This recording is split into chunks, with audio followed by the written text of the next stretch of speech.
Hello दोस्तों, नमस्कार। किसी चैनल में मैं आप सभी लोगों का दिल से बहुत बहुत स्वागत करता हूं। फर्स्ट टाइम विजिट किया चैनल को सब्सक्राइब कर लेना। फ्री स्टॉक मार्केट क्लासेस इस चैनल को भी चाहो तो फॉलो कर सकते हो, सब्सक्राइब कर सकते हो। यहाँ पर भी बेल आइकन को हिट करके ऑल जरूर सिलेक्ट करके रख लेना। चैनल का लिंक आपको ऊपर आई बटन पे नीचे डिस्क्रिप्शन में मिल जाएगा। सो चलिए इस वीडियो को स्टार्ट कर लेते हैं। तो ठीक है दोस्तों, अभी हम लोग आ चुके हैं बिल्कुल हमारे नॉर्मल स्क्रीन के ऊपर एंड इस एक ही वीडियो में हम लोग बहुत सारी खबरों को कवर करने वाले हैं।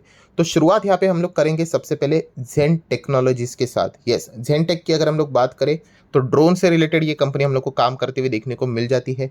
डिफेंस में इनका हम लोग को बहुत अच्छा खासा योगदान देखने को मिल रहा है एंड फिलहाल जो इनको एक मोमेंटम मिला है वो बहुत ही कमाल का मोमेंटम देखने को मिल रहा है एंड आज के दिन भी स्टॉक लगभग 6% के तेजी के साथ आगे बढ़ते हुए देखने को मिल रहा है। सो जेनटेक की अगर हम बात करें तो आप सभी लोगों को पता है एक स्मॉल कैप कैटेगरी वाली ये कंपनी है। तो स्मॉल कैप भी क्या, आप इसको माइक्रो कैप ही पकड़ लो, अभी अभी जस्ट स्मॉल कैप में इसने एंटर किया है। तो बताने का मकसद क्या है कि तेज़ी देख के बहुत सारी चीज़ें हम लोग को अच्छी लगती है, बट मेंटली मैं आपको पहले ही बताना चाहूँगा कि थोड़ा सा टफ रही है बिकॉज ये बहुत ही रिस्की कैटेगरीज के स्टॉक है। ठीक है, बहुत सारे लोग तारीफें करते हैं कि सर अच्छा हुआ आपने ये पहले बता दिया, अच्छे रिटर्न्स बन रहे हैं, ठीक है, बट इसमें वॉलेटिलिटी भी दोस्तों उतनी ही होती है। मैंने आपको हमेशा कहा है कि इनके ऊपर बहुत ही कड़ी नज़र आपकी होनी चाहिए। अगर इनको कॉन्ट्रैक्ट्स, नए कॉन्ट्रैक्ट्स अगर नहीं मिले या फिर इनके जो ओल्ड पुराने कॉन्ट्रैक्ट्स है अगर वो रिन्यू नहीं हुए तो इनके जो नंबर्स रहते हैं वो बहुत ख़राब आ सकते हैं एंड अगर वो ख़राब आ गए तो स्टॉक लुढ़कने के लिए टाइम नहीं लगेगा। मतलब जितना ये ऊपर जा रहे हैं ना उसके कई गुना रफ्तार से ज़्यादा ये नीचे आ जाते हैं। हाँ, इस वक्त के जो नंबर थे अफलातून नंबर थे, कमाल के नंबर के, धमाकेदार नंबर थे। मैंने उसके ऊपर वीडियो भी बनाया था, आप सभी लोगों को पता है। नेक्स्ट दिन हम लोग को भयंकर तेजी भी देखने को मिली थी। सो जब तक ये इस प्रकार का परफॉर्मेंस अच्छा चल रहा है डेफिनेटली हम लोगों को जेनटेक का जो परफॉर्मेंस है वो अच्छा ही देखने को यहाँ पे जरूर मिलेगा। इसमें एडवांटेज वाला पॉइंट कौन सा है दोस्तों? एडवांटेज वाला पॉइंट ये है कि जिस सेक्टर में कंपनी काम करती है, यस, वहाँ पे सरकार ने भी अच्छा खासा योगदान देना स्टार्ट किया है। मतलब ड्रोन में तो अच्छा खासा सरकार ने खुद ही पीएलए स्कीम को बढ़ा दिया है। ड्रोन की बात करें तो डिफेंस में भी उसका इस्तेमाल होता है, प्लस लॉजिस्टिक सेक्टर में भी इस्तेमाल होगा। तो फ्यूचर ओरिएंटेड बिजनेस है। हाँ, थोड़ा झटके भी लगेंगे। अभी ओलेक्ट्रा ग्रीन टेक का चार्ट पैटर्न देख लेना, किस प्रकार से ओलेक्ट्रा ग्रीन टेक का चार्ट पैटर्न था, ऐसे सडनली ऊपर गया फिर सडनली नीचे आया, इस प्रकार की चीज़ें आपको देखने को मिलेंगी। सो उस हिसाब से आप लोगों को डील करना आना चाहिए। ये मैं पॉइंट पहले आप लोगों को बता रहा हूँ क्योंकि तेज़ी होती है तो हर किसी को अच्छा लगता है, बट कभी ना कभी मंदी भी होगी तो समझ लेना कि उसमें कोई गड़बड़ नहीं होती है। सिर्फ कॉन्ट्रैक्ट यहाँ पे रिन्यूअल के लिए वो इंतजार यहाँ पे करते रहते हैं। बट फिलहाल कंपनी का परफॉर्मेंस बहुत ही शानदार चल रहा है, कंपनी बिल्कुल टॉप लेवल पे चल रही है। आप यहाँ पे देख सकते हो एकदम कमाल का परफॉर्मेंस देखने को मिल रहा है। सो अगर कॉन्ट्रैक्ट अगर कंपनीज को मिलते रहेंगे तो कंपनी का परफॉर्मेंस इसी प्रकार से आगे बढ़ता रहेगा। देन बात करेंगे दोस्तों एल के बारे में। एल की अगर हम लोग यहाँ पे बात करें, बहुत बड़ी कंपनी है। इसका वैल्यूएशन भी लगाने के लिए प्रॉपरली कितना है किसी को भी प्रॉपरली जम ही नहीं रहा था। एंड आपको पता ही है एल का जो सिर्फ सरकार ने कितना है, मतलब 3.5-5% के आसपास ही स्टेक सिर्फ मार्केट में उतारा है। ठीक है, तो बहुत बड़ी कंपनी, इनके नंबर्स पढ़ना भी बिल्कुल भी ईजी बात नहीं होती है। ढेरों सारा एडजस्टमेंट रहता है, प्रीमियम्स का इनकमिंग रहता है, उसी के साथ साथ इतना सारा पैसा होता है, उसका इन्वेस्टमेंट रहता है, कहाँ कहाँ पे इन्वेस्टमेंट किया करके रखा हुआ होता है, तो बहुत ही टफ होता है नंबर्स को पढ़ना। सो आप देख सकते हो नंबर्स जैसे भी आए उसके बाद बाजार का जो रिएक्शन रहा है वो पॉजिटिव रहा है, गैप अप देखने को मिला, ये पॉइंट हम लोग को देखने को मिला। एंड उसी के साथ साथ अगर हम लोग यहाँ पे बात करें तो आप सभी लोगों को मैंने ये भी बताया कि एल का फिलहाल का जो परफॉर्मेंस चल रहा है वो थोड़ा अदानी ग्रुप कैसे परफॉर्मेंस दे रहा है उसके ऊपर चल रहा है। क्योंकि नो डाउट कि जो उनका एक्सपोजर है, इक्विटी एक्सपोजर की मैं बात कर रहा हूँ दोस्तों, ठीक है, तो वो लगभग अदानी ग्रुप में 10% के करीब है। ठीक है, तो अदानी ग्रुप में अगर अच्छी तेजी आती है तो आपने देखा होगा कि एल में भी हम लोग को ठीक ठाक परफॉर्मेंस देखने को मिल जाता है। एंड कभी अदानी के शेयर्स अगर टंबल हो जाते हैं तो एल के शेयर में भी हम लोग को वैसी गिरावट देखने को मिल जाती है, जो कि आप बीच में यहाँ पे देखा था कि अच्छी रिकवरी बन रही थी एल में। बट बाद में जो हिंडनबर्ग वाला मामला हुआ उसके बाद एल में भी हम लोग को अच्छी खासी गिरावट देखने को यहाँ पे मिली थी।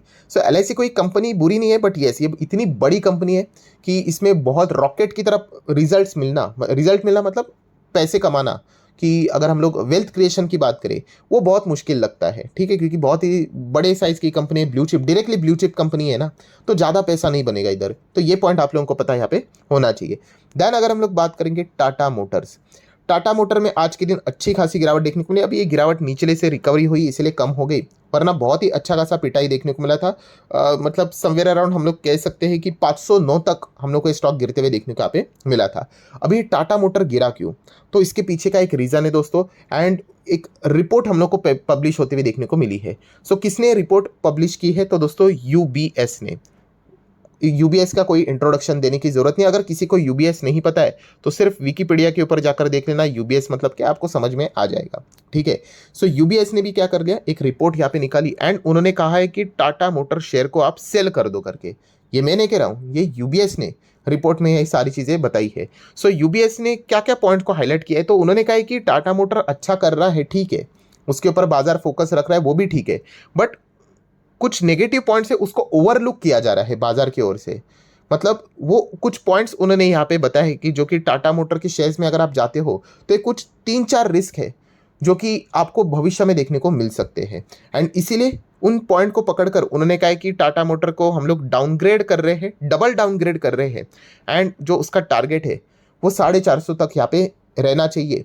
ये पॉइंट उन्होंने यहाँ पे बोला है। अभी बहुत सारे लोग ये सोचते होंगे कि उन्होंने रिस्क की बात की है, तो कौन सी रिस्क की, तो सबसे पहले यूबीएस ने ये कहा है कि टाटा मोटर के जितने भी पॉजिटिव पॉइंट्स देखने को मिल रहे हैं वो ऑलरेडी हम लोगों को उनके जो शेयर प्राइस है कितने पे चल रहा है, अभी टाटा मोटर थोड़ा पीछे आना चाहूँगा, 515 पे, तो ऑलरेडी जितने पॉजिटिव पॉइंट्स है वो सारे फैक्टर है। मतलब अगर कोई और पॉजिटिव न्यूज़ आती है तो इसके चलते तेजी आना, बड़ी तेजी आना इसमें पॉसिबल नहीं है, ये यूबीएस ने पहले पॉइंट में बोला है। Then business point of view से उन्होंने कहा है कि उनका बिजनेस कौन सा है, फिलहाल जैगवार लैंड रोवर ये इनका कोर बिजनेस है, एंड उसमें इलेक्ट्रिक व्हीकल इसमें भी वो अच्छा खासा डेवलपमेंट जरूर कर रहे, बट उनके जो कॉम्पिटिटर है, टेस्ला की बात करें, बीएमडब्ल्यू की बात करें, डेमलर मर्सिडीज की बात करें, चाइना की बात करें, वो जेएलआर से बहुत आगे निकल चुके हैं। एंड इस चीज़ के चलते जेएलआर का आने वाले समय में इलेक्ट्रिक व्हीकल में, लग्जरी गाड़ियों में जो बिक्री होगी, जो वॉल्यूम्स होंगे, जो मैनेजमेंट बोल रहा है कि डबल डिजिट ग्रोथ होगी, तो वो नहीं होगी। ये मैं नहीं कह रहा हूँ, अगेन हाईलाइट करना चाहूँगा, ये यूबीएस ने अपने रिपोर्ट में कहा है। एंड प्लस उसी के साथ साथ यूबीएस को ये भी लगता है कि पैसेंजर व्हीकल का भी जो बिजनेस है वो भी डोमेस्टिक लेवल पे मारुति के पास ही ज़्यादा देखने को मिलता है, वहाँ पे भी कोई टाटा मोटर का खास परफॉर्मेंस नहीं है। एंड अगर भविष्य में अगर मंदी आती है, तो ये उन्होंने इफ बट वाली बात बोल दी कि अगर भविष्य में मंदी आती है तो कमर्शियल व्हीकल में भी टाटा मोटर का जो बिजनेस अभी अच्छा चल रहा है वो भविष्य में शायद से खराब हो सकता है। अभी ये वाला जो पॉइंट है ना, मुझे लगता है कि बकवास था। अभी इंडिया में देखा गया तो मंदी के कोई चांसेस उतने बनते ही नहीं है, बट फिर भी उन्होंने अपने रिपोर्ट में इस पॉइंट को भी मेंशन यहाँ पे कर दिया है। तो ये कुछ रिस्क है जो उन्होंने यहाँ पे बताया है कि टाटा मोटर्स ने ये नहीं कहा कि टाटा मोटर वाहियात स्टॉक है कि जीरो हो जाएगा, उन्होंने कहा कि बस नेगेटिव पॉइंट्स को बाजार ओवरलुक कर रहा है जिसको बाजार ने कंसिडर करना चाहिए, एंड इसका राइट प्राइस 1 साल के अंदर अंदर 450 तक आएगा, ये यूबीएस ने अपने रिपोर्ट में बता दिया। अभी यूबीएस की रिपोर्ट आ चुकी है, अभी इसको मानना है नहीं मानना है ये हर किसी का अपना अपना इंडिविजुअल डिसीजन होता है दोस्तों। कुछ लोग होते हैं जो कि इनकी रिपोर्ट्स को मानते हैं, एक्शन भी लेते हैं, कुछ लोग होते हैं जो कि इनकी रिपोर्ट्स को बिल्कुल भी नहीं मानते हैं। सो डिपेंड करता है person to person, institutions to institutions. क्योंकि अगर मैं आपको इसी चीज़ से रिलेटेड अगर एक और डेमो दिखा दूँ तो केपीआईटी टेक्नोलॉजी आप सभी लोगों को पता है, तो जेपी मॉर्गन की रिपोर्ट आई थी, अभी की नहीं है, 3 अप्रैल की, मतलब 1 महीना 1 सवा महीने पहले की रिपोर्ट है। और उनकी रिपोर्ट आने के बाद केपीआईटी टेक 12% क्रैश हुआ था। जिनके पास केपीआईटी होगा उनको अच्छी तरीके से वो दिन याद होगा। सो जेपी मॉर्गन ने ऐसा क्या बोल दिया रिपोर्ट में, तो जेपी मॉर्गन ने ये बोल दिया कि जो केपीआईटी अभी 800 पे चल रहा है वो 520 तक आएगा, मतलब 44% क्रैश हो जाएगा। टाइटल भी मिल जाएंगे आपको रिपोर्ट्स के, ये देखिए 44%, कुछ ही टाइम के बाद केपीआईटी 44% तक आएगा, पोटेंशियल गिरावट 44% है करके 520 का टारगेट उन्होंने यहाँ पे दिया था। ये देखिए हर जगह पे आपको मिलेगा। सो जैसे ही न्यूज़ सामने आ गई केपीआईटी 12% क्रैश हुआ, 800 के आसपास तभी चला गया था। आज किधर है केपीआईटी, 1000 के ऊपर। तो ये डिपेंड करता है कौन कितना उस रिपोर्ट को मानता है और एक्शन लेता है। ऐसे रिपोर्ट्स की बारिशें तो हर दिन चलती रहती है, कल भी चलेगी। सो सिर्फ रिपोर्ट को ब्लाइंडली कॉपी करके हम लोगों ने कभी एक्शन नहीं लेना था, दोनों साइड की। कुछ कुछ रिपोर्ट ऐसी भी होती है कि ये शेयर जाएगा 10 गुना बढ़ेगा करके, तो ऐसे बकवास रिपोर्ट के ऊपर भी भरोसा नहीं करना होता है। एंड कुछ रिपोर्ट्स ऐसी भी होती है कि ज़बरदस्त क्रैश हो जाएगा, 70-80% गिरेगा, तो उनके ऊपर भी ब्लाइंडली भरोसा करना नहीं होता है। हमें खुद से स्टडी करनी होती है, आपको क्या सही लगता है वो देखना होता है, उन्होंने जो रीजंस दिए होते हैं उनको पढ़ना होता है एंड एक्शन लेना होता है।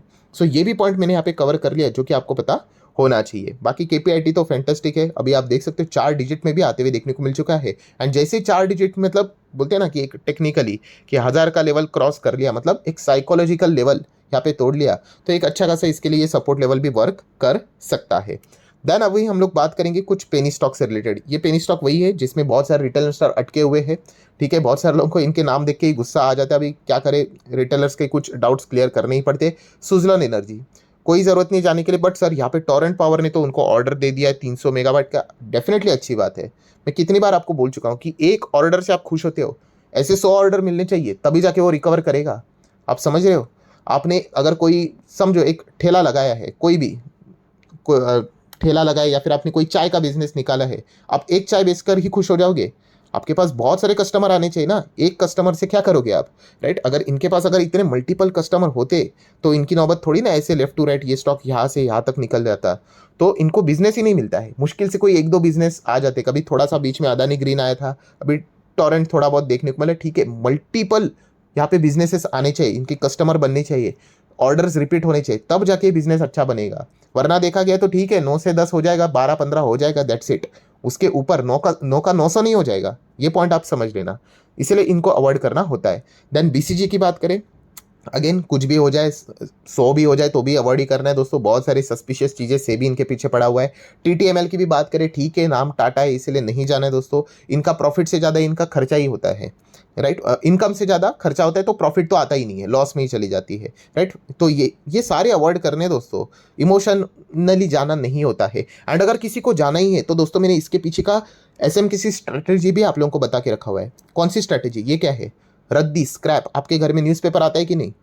पढ़ते होंगे, नहीं पढ़ते होंगे वो अलग बात, बट उसका स्क्रैप, रद्दी बेचने के बाद कुछ तो पैसा आता है। 100 रुपये आता होगा, 200 आता होगा, 300 आता होगा, वॉट एवर, डिपेंड करता है। सो उससे जो पैसा मिलता है ना, वो पैसा ऐसे स्टॉक्स में लगाना होता है। आप अपने कोर इनकम, आप मेहनत की गाड़ी कमाई जो आपकी होती है, सैलरी अच्छी खासी आपको मिलती है, उसका पैसा आप अगर ऐसे स्टॉक्स में डालोगे तो कैसे चलेगा? उससे आपने अच्छे स्टॉक्स कमाने, मतलब उसमें निवेश करना होता है, ऐसे स्टॉक्स में नहीं। ऐसे स्टॉक में ऐसे फिजूल, मतलब बोलते हैं ना, इधर उधर का जो खर्चा होता है उसको कट करके अगर कोई पैसा बचता है वो लगा देने का। मैं तो यही करता था, आपको मैंने पहले भी आपको बता के रखा हुआ है, इनको मैं रद्दी स्टॉक्स बोलता हूँ। मतलब घर की रद्दी बेचने का, अगर कोई पैसा है वो रखने का, फिर अगर लगता है कि इनमें से भी कोई लॉजिकली में जाता हूँ वहाँ पे भी कि लग रहा है कि हाँ भाई ये कर सकता है करके, तो उसमें 100-200 रुपया लगा देने का। आप सीधा 20,000 लगा देते हो, 30,000 लगा देते हो, ऐसा थोड़ी ना होता है, ठीक है। सो ये जो एटीट्यूड है दोस्तों इसको छोड़ दो, वरना बोलते ना कि मार्केट से पैसा बनता है, बट अगर आप गलत शेयर्स में जाओगे तो कैसे पैसा बनेगा, ठीक है। तो ये भी पॉइंट हमें पता होना चाहिए। देन बात करेंगे IRFC। तो IRFC की बात करेंगे, सीधा 5.5% का मेगा क्रैश देखने को मिल गया। आप देख सकते हो यहाँ पे जैसे ही कंपनी के नंबर आ गए स्टॉक गिर गया। एंड डिजर्व भी करता था कि यस, कंपनी के नंबर्स बिल्कुल भी इतने खास देखने को नहीं मिले हैं। अभी इसका अर्थ ये नहीं होता कि चलो बर्बाद हो गया, इस कंपनी के ऊपर ताला लगा दो, ऐसा ऐसा नहीं होता है। बट यस, इस वक्त का जो परफॉर्मेंस है कंपनी का बहुत ही पुअर देखने को मिला है। कंपनी के रेवेन्यू में भी कोई दम ज़्यादा देखने को नहीं मिला। एंड कंपनी का जो NPBT होता है, राइट, वही कंपनी का NPAT भी होता है, क्योंकि कंपनी को कोई टैक्स देने की जरूरत ही नहीं है। एंड कंपनी का जो EPS है वो सब कुछ हम लोग को क्वार्टरली एंड ईयरली डाउनफॉल भी होते हुए देखने को यहाँ पे मिला है। तो इसलिए कोई खास नंबर देखने को नहीं मिले। एंड ड्यूरिंग द मार्केट ये नंबर आ गए, तो इसके चलते पनिशमेंट हम लोग को इस स्टॉक में होते हुए देखने को मिली है। देन अगर हम लोग बात करेंगे ट्राइडेंट की भी अच्छी खासी क्लास लग चुके, 6% की गिरावट, बिकॉज इसके भी जो नंबर्स आए थे कल के दिन हम लोगों ने देखा था कि नंबर इतने कुछ खास बिल्कुल भी नहीं थे। एक्सपेंसेस कट होंगे, ये एक अनुमान था महंगाई के चलते, वैसे हुआ, बट इतना भी नहीं कट हुआ कि कंपनी अच्छा परफॉर्मेंस दिखा दे। तो यहाँ पर भी जो सिनेरियो है वो भी सेम ही रहा, क्वार्टरली ईयरली कंपनी के नंबर खराब रहे। सिर्फ आज के दिन रिएक्शन देखना बाकी था, एंड वैसे ही रिएक्शन देखने को मिला जैसे हम लोग एक्सपेक्ट कर रहे थे। 6% की दमदार गिरावट ट्राइडेंट में भी हम लोग को देखने को यहाँ पे मिली है।